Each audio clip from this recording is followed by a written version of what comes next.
अस्सलामुअलैकुम दोस्तों, मेरा नाम अरसलान अहमद है और आप देख रहे हैं अरसलान टीवी। दोस्तों, कोपेमा या माउंटेन क्लाइंबिंग एक अजीब पैशन है। माउंटेन क्लाइंबर्स के बारे में कहा जाता है कि इनके हर मिशन के एंड पर मौत मौजूद होती है और वो क्लाइंबर जो ये समझता है कि उसके किसी भी मिशन के नतीजे में मौत वाक़ई नहीं हो सकती, तो वो माउंटेन क्लाइंबर नहीं। और हकीकत जानते हुए भी इनका अगला मिशन इनकी ज़िंदगी का आखिरी मिशन साबित हो सकता है।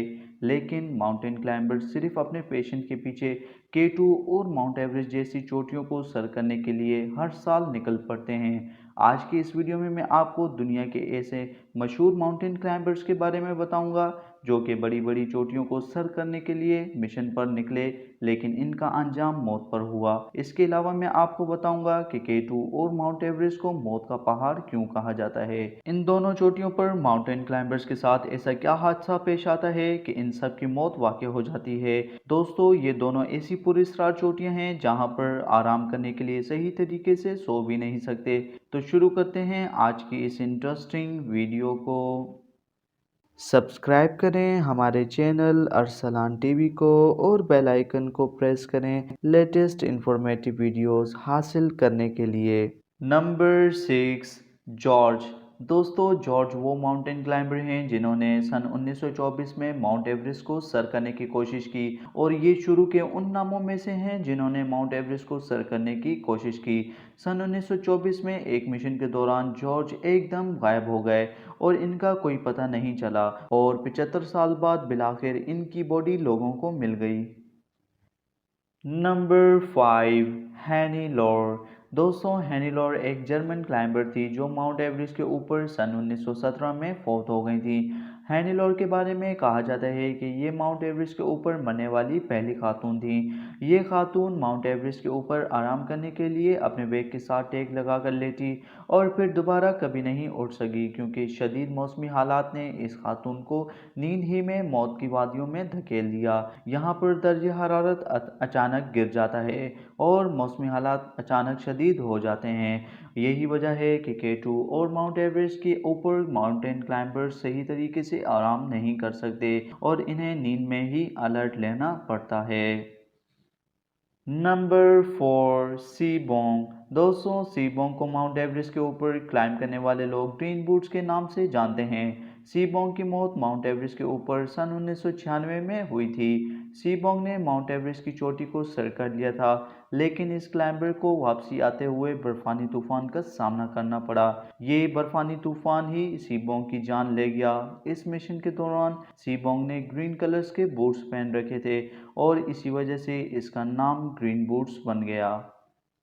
Number 3, David. दोस्तों, डेविड एक ब्रिटिश क्लाइंबर थे और K2 पर इस शख्स की मौत सन 2006 में वाक़ई हुई। डेविड के बारे में कहा जाता है कि जब वो K2 को सर करने की कोशिश कर रहे थे तो वहाँ पर वो कुछ देर आराम करने के लिए बैठे, लेकिन वो फिर वहाँ से दोबारा उठ ना सके क्योंकि डेविड उस जगह बैठे बैठे ही फ्रीज हो गए, यानी जम गए। K2 और माउंट एवरेस्ट के बारे में कहा जाता है कि अगर इन दोनों चोटियों पर कोई माउंटेन क्लाइंबर फंस गया है तो फिर उसकी मदद के लिए जाने का कोई फ़ायदा नहीं। अक्सर देखा गया है कि जिसने मदद की और जिसकी मदद की गई दोनों ही बच ना सके। नंबर 2, शरिया। दोस्तों, शरिया का ताल्लुक कनाडा से था और इस खातून ने सन 2012 में K2 को सर कर लिया था और K2 को सर करने के बाद ये खातून 25 मिनट तक अपनी जीत को सेलिब्रेट करती रही।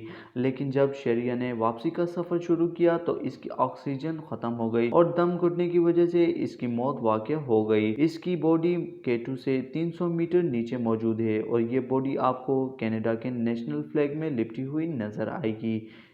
नंबर 1, मोहम्मद अली सदपारा। दोस्तों, मोहम्मद अली सदपारा की बात की जाए तो इन्हें पहाड़ों का बेटा भी कहा जाता है। वो पाकिस्तान के सबसे मशहूर और बड़े माउंटेनियर हैं। वो वाहिद पाकिस्तानी हैं जिन्होंने दुनिया की 14 बुलंद तरीन पहाड़ों में से 8 को सर कर लिया था और इन्होंने दुनिया की 9वीं बुलंद तरीन चोटी नांगा पर्वत को पहली बार मौसम सरमा में सर किया था। 5 फरवरी सन 2021 को मोहम्मद अली सदपारा अपने 2 दीगर साथियों के साथ लापता हो गए, जिनमें जॉन स्नोरी जिनका ताल्लुक आइसलैंड से था और दूसरे जॉन पेल्बोमेहर जिनका ताल्लुक चिली से था, K2 को सर करने की कोशिश करते हुए लापता हो गए, जो दुनिया की दूसरी सबसे बुलंद तरीन चोटी है। मोहम्मद अली सतपारा इस चोटी को बगैर ऑक्सीजन के सर करना चाहते थे और ये कारनामा सर्दियों में इससे पहले कभी नहीं हुआ था। मोहम्मद अली सतपारा अपने दो दीगर साथी जॉन स्नेरी, जॉन पेल्बोमेहर के साथ बोतल नेक नामी जगह पर पहुंचे, जो 8,611 मीटर यानी 28,251 फीट पर वाक़ है, जिसे मौत का इलाका भी कहा जाता है। मोहम्मद अली सतपारा अपने दो साथियों के साथ इस डेड जोन से बाहर ना आ सके और मौसम की खराबी की वजह से लापता हो गए और मौत के घाट उतर गए। जुमेरात के रोज़ तलाश को बाज़ाब्ता तौर पर रोक दिया गया और तीनों कोपेमाओं को मुर्दा करार दे दिया गया। तो दोस्तों, ये थे कुछ ऐसे मशहूर माउंटेन क्लाइंबर्स जो K2 को सर करने के लिए निकले लेकिन वापस ना आ सके। K2 को सर करने की सक्सेस रेशो की बात की जाए तो इसकी सक्सेस रेशो 40 to 60% है, यानी 40% चांसेस ये हैं कि आप K2 को सर कर सकते हैं और 60% चांसेस हैं कि आप K2 को सर नहीं कर सकते। अगर K2 को सर करने के लिए 5 माउंटेन क्लाइंबर्स निकलते हैं तो उनमें से 3 वापस लौट पाते हैं।